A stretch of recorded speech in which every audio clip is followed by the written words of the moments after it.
So last night, President Trump declared war on Venezuela. Sort of, I think. I mean, he announced a blockade, which is an act of war, that he said would be in place until Venezuela returns the oil, land, and other assets that they stole from the United States. It's okay to have questions right now. I do. I think a lot of us do. We're going to do our best to dig into those in today's video. Now, President Trump's statement last night, I'm just going to read through a couple pieces of it here. He said, Venezuela is completely surrounded by the largest armada ever assembled in the history of South America. It will only get bigger, and the shock to them will be like nothing they have ever seen before, until such a time as they return to the United States of America all of the oil, land, and other assets that they previously stole from us. The illegitimate Maduro regime is using oil from these stolen oil fields to finance themselves, drug terrorism, human trafficking, murder, and kidnapping. For the theft of our assets and many other reasons, including terrorism, drug smuggling, and human trafficking, the Venezuelan regime has been designated a foreign terrorist organization. Therefore, today, I am ordering a total and complete blockade of all sanctioned oil tankers going into and out of Venezuela. Now, the Venezuelan government issued their response yesterday, affirming their sovereignty over all of their natural resources and their right to free navigation in the Caribbean, despite what they say are warmongering threats. And they condemned President Trump's statement as an irrational military blockade, as a grotesque threat aimed at stealing their country's wealth. Now, an important point here is the term blockade, or enforcing a blockade, is considered under international law an act of war. Of course, in the United States, we have to go to Congress to declare war. That, of course, didn't happen overnight just before this statement was issued. Enforcing sanctions on the high sea is not considered an act of war, and it seems like that's what the president is getting at. If we're only blockading the sanctioned vessels, it sounds more like we are enforcing existing sanctions than some new military blockade of Venezuela. So, in retrospect, maybe the president could have used a different term there. It would have made a little more sense. But either way, it does raise the question of what exactly is all of this about again, right? I mean, at this point, we've heard that we are going into Venezuela or attacking Venezuela for drugs, freedom, democracy, terrorism, oil, foreign influence from Russia, China, Iran, Hezbollah, and others. And now we can add to that theft of American land. And I'm going to catch some heat for this one. I know it. But the thing that comes to mind is when Russia was moving into Ukraine in 2022, the explanations they gave, their justifications for going to war, was just throwing stuff at the wall and seeing what stuck. And some stuck, others didn't. For instance, just before they moved across the border, they were talking about NATO biolabs. Remember those? Right? One of the main justifications for going to war in Ukraine. Kind of fell off the radar at this point, right? Either way, that was one of their major justifications, as was removing the Ukrainian Nazis, protecting the Russian speakers in the Donbass, and of course, NATO expansion. And the way this all worked is you could disprove one of these or explain, like the biolabs is a great example, because did we miss them or something? Like, are we still waiting for those to come out? But they just move on to the next thing, right? Don't worry about that one. We've got other reasons we had to go to war. So in every case, when you try to push back, there's always something else, another direction they can go. And it feels more and more like that with Venezuela. And we've got a couple different clips I'm going to play for you today from senior U.S. officials talking about a number of those different justifications for why we actually need to intervene in South America, Venezuela specifically. Now, in terms of the stolen property or stolen land, Forbes put out an article this morning diving into that a little bit, where they say the most plausible reference is the 2007 expropriation of U.S. oil assets by Venezuelan President Hugo Chavez. At that time, oil prices were rising, and Chavez's government nationalized major oil projects operated by foreign companies, including ConocoPhillips. The company had invested heavily in the country and had stakes in 3 large ventures. They were all seized without compensation. ConocoPhillips pursued international arbitration for years and ultimately won multiple awards, most recently in January 2025, where arbitration rulings were upheld totaling approximately $8.7 billion plus interest. However, Venezuela has consistently refused to pay. So that in the assets realm, maybe, I've not seen any talk about how, where, or why the United States owns land in Venezuela, but the asset piece here is likely tied to the 2007 expropriation of U.S. oil assets. This is one direction that at least Stephen Miller seems to be going with. He mentioned this yesterday where he said, American sweat, ingenuity, and toil created the oil industry in Venezuela. Its tyrannical expropriation was the largest recorded theft of American wealth and property. These pillaged assets were then used to fund terrorism and flood our streets with killers, mercenaries, and drugs.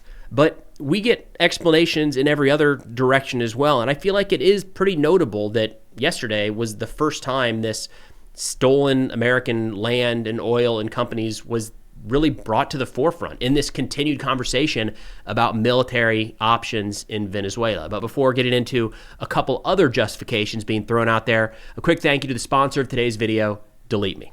So here's a fun little story for you.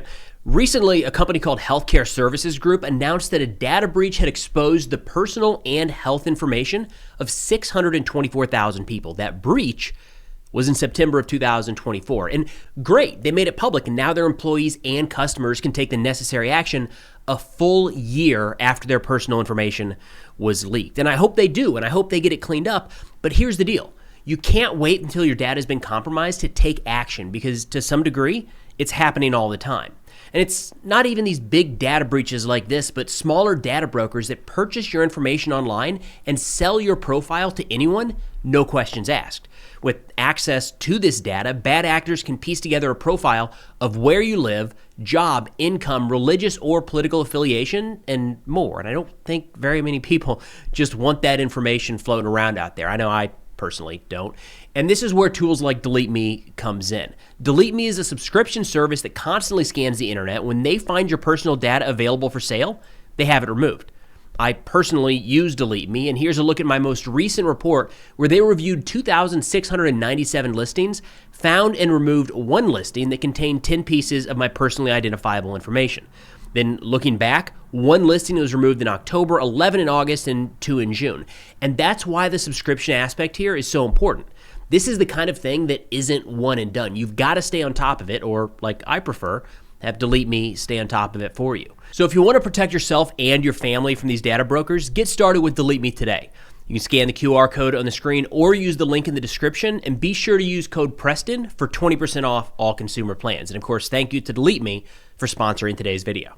Now, a bit of a contrasting point of view here. We have Senator Ruben Gallego talking about how despite what you hear and despite what you see, the sole purpose here is regime change in Venezuela, and the goal is war. They're driving us towards war. Here's Senator Gallego. So what do you think the response of the American people will be to what they're hearing tonight from you? Well, hopefully they're pissed off. Hopefully they call the Republican senators and members of Congress and say that I don't want to go to war. But there's a reason why they're doing the way they're doing it. The reason they're slowly building up, saying we're going to go after these drug dealers first, then they're going after tankers, then they're going to close the airspace, then they're hoping Venezuela reacts in some hostile way to defend their own sovereignty, then we'll have to react, and then the president's going to come here and ask everyone to rally around the flag, and that's how we find ourselves in war. What I'm telling you is they're setting it all up to happen. Be aware. Be aware of what they're doing. They're slowly putting the pressure on Venezuela so they react. And so the American public gets used to us doing hostile acts. We went from putting sanctions to droning speedboats. And the American public hasn't reacted that bad. So what else are they going to continue doing until we finally find ourselves in war? But let's be clear. The goal of what they're doing right now is to get us into war. They're not going to be able to stop the drug trade. They're not effectively going to have to go after narcos in this way. At the end of the day, all they want to do is get rid of Maduro. And if they can get rid of Maduro through peaceful manner, they will. It's not working right now. If they trigger a war to happen, they'll gladly do it. Now, the regime change thing has actually been on the radar for quite a while and seems like it was confirmed yesterday. I think Vanity Fair ran an article focused on the White House Chief of Staff, Susie Wiles, where they had a segment in here, quote, over lunch, Wiles told me, the journalist writing the piece, about Trump's Venezuela strategy. Quote, he wants to keep on blowing up boats until Maduro cries uncle, and people way smarter than me say that he will. Wiles' statement appears to contradict the administration's official stance that blowing up boats is about drug interdiction, not regime change. This was kind of echoed by Senator Lindsey Graham yesterday after a hearing talking about some of the boat strikes back on September 2nd. This is from Julie Sirkin from NBC News. Senator Graham told me that Hegseth and Rubio couldn't answer what the White House plan is for Nicolas Maduro. Quote, "It was confusing. I want to know what's going to happen next. Is it the policy to take Maduro down? If it should be, if it's not." So we've got Lindsey Graham now on board with, he probably always is on board with regime change in Venezuela. It seems like from inside the White House, Susie Wiles is saying the whole plan here is regime change to topple Maduro, but that's not consistent across the administration. Just yesterday, we've got Secretary of State Marco Rubio and Secretary Hegseth here talking about how the focus of these ongoing strikes and operations is to counter the terror organizations, cartels, and drugs. Here we go. Thank you, guys. Obviously, we had a classified hearing, so the details of which we can't discuss. It's, I believe, our 22nd or 23rd bipartisan engagement. We'll continue to engage with Congress on this. We're headed to the House now to do a similar briefing and provide updates on this counter-drug mission, which is focused on dismantling the infrastructure of these terrorist organizations that are operating in our hemisphere, undermining the security of Americans, killing Americans, poisoning Americans. And this has been a highly successful mission that's ongoing and continued, and we're pleased to be here today to update Congress on how that's developing and how that's moving forward. As I said, I believe it's our 22nd, 23rd such engagement, certainly been at least the 4th or 5th that I've been involved in, and those will remain and be ongoing. Okay? I would just echo that. It is the 22nd bipartisan briefing we've had on a highly successful mission to counter designated terrorist organizations, cartels, bringing weapons meaning drugs, to the American people and poisoning the American people for far too long. So we're proud of what we're doing, able to lay it out very directly to these senators and soon to the House, but it's all classified. We can't talk about it now. Now, drugs still seems to be kind of the primary talking point. We have Senator Eric Schmidt yesterday also saying the reason that we're down there, the reason that we're doing what we're doing is to prevent drugs from coming into the United States. He's ordering a complete blockade of all sanctioned oil tankers going in and out of the country. We're upping the ante here. What is next here, and do you think this is a good plan? Well, I think what you're seeing now is a pivot away from other parts of the world into our own hemisphere. I welcome this. We have a it's to our own hemisphere and the rise of China, speaking of China. And it's time for European allies to step up in a much more meaningful way. Look, for the people objecting to this, they have no problem with aircraft carriers halfway around the world or troops somewhere else, but they somehow object when we're blowing narco-terrorist boats out of the water who are poisoning 100,000 Americans every year. So I'm glad we're putting sort of as a priority now our own hemisphere, protecting our own people. This is a realist point of view, and you're seeing a president actually carry out a very important mission here. But then the New York Times published an article yesterday saying, actually, no, it's about oil. Quote, "In public, the White House says it's confronting Venezuela to curb drug trafficking. Behind the scenes, gaining access to the country's vast oil reserves is a priority. The president and his aides have insisted publicly that their lethal military operations around Venezuela and pressure campaign against Maduro are mainly aimed at protecting Americans from drug trafficking. But Venezuela is not a drug producer, and narcotics smuggled through the country mostly go to Europe. Behind the scenes, administration officials have also focused intently on Venezuela's oil reserves, the largest in the world. Their importance is evident in secret negotiations between U.S. officials and Mr. Maduro about oil, and in conversations that Mr. Trump's aides and allies have had with Ms. Machado and other Venezuelan opposition figures." We've heard this from sitting Republican representatives as well, talking about how we're going to open up Venezuela for U.S. oil companies. So oil keeps popping up in there left and right. There's a part of me that thinks it's just different messaging for different people, almost like the decision has been made that we are going into Venezuela and we're going to throw all of these different reasons out. For some people, they'll be big on the counter-drug piece. Others, terrorism will scratch that itch. For some, they just want to see the end of Maduro. For others, it's purely capitalistic, and if we can get our hands on some oil in the Western Hemisphere, let's go for it. The one last night, righting an old wrong, revenge, really,